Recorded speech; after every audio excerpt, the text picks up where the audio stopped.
গাজায় যেন হিংস্রতার সব মাত্রাই ছাড়ালো ইসরায়েল। নিরীহ মানুষের উপর হামলা চালিয়ে হত্যা প্রতিদিনের ঘটনায় পরিণত হয়েছে। এরই মধ্যে এবার আল জাওয়াইদায় আইডিএফের হামলায় একই পরিবারের 15 জন নিহত হয়েছেন।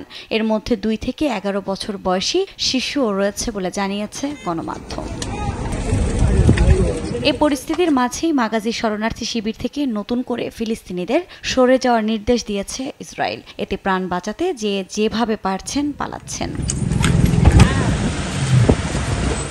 তবে যুদ্ধবিরতির মধ্য দিয়ে এই নৃশংসতা থেকে কিছুটা মুক্তি পাওয়ার আশায় ছিলেন ফিলিস্তিনিরা। তবে কাতারের দোহায় 2 দিনের আলোচনার পরও কোনো সমঝোতায় পৌঁছাতে পারেনি পক্ষগুলো। এই অবস্থায় যুদ্ধবিরতি নিয়ে আগামী সপ্তাহে আবারও আলোচনা হবে বলে জানিয়েছে মধ্যস্থতাকারী দেশগুলো। তবে যুদ্ধবিরতির চুক্তি বাস্তবায়ন না হওয়ার জন্য নেতানিয়াহুর শর্তকে দুষছে হামাস।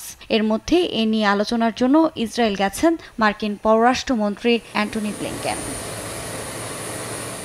এই যখন পরিস্থিতি, ঠিক তখনই যুদ্ধবিরতি ও জিম্মিদের মুক্তির দাবিতে বিক্ষোভে উত্তাল ইসরায়েল। স্থানীয় সময় শনিবার রাতে প্ল্যাকার্ড হাতে রাস্তায় নেমে আসেন জিম্মিদের পরিবারের সদস্যদের পাশাপাশি হাজার হাজার মানুষ। এ সময় বন্দীদের অবিলম্বে ফিরিয়ে আনতে নেতানিয়াহুকে আহ্বান জানান তারা।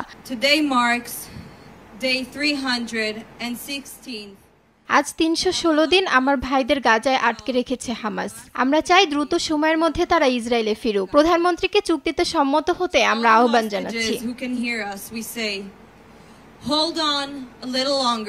একই সঙ্গে নেতানিয়াহুর পদত্যাগের দাবিও বিক্ষুব্ধদের। এদিকে বিশ্লেষকরা বলছেন, যুদ্ধবিরতি নিয়ে ইসরায়েলের ভেতরে ও বাইরে চাপে আছেন নেতানিয়াহু। এছাড়া ক্যাবিনেট সদস্যরাও 2 ভাগে ভাগ হয়ে গেছেন। আফরিন মৌ, নিউজ ডেস্ক, দেশ টিভি।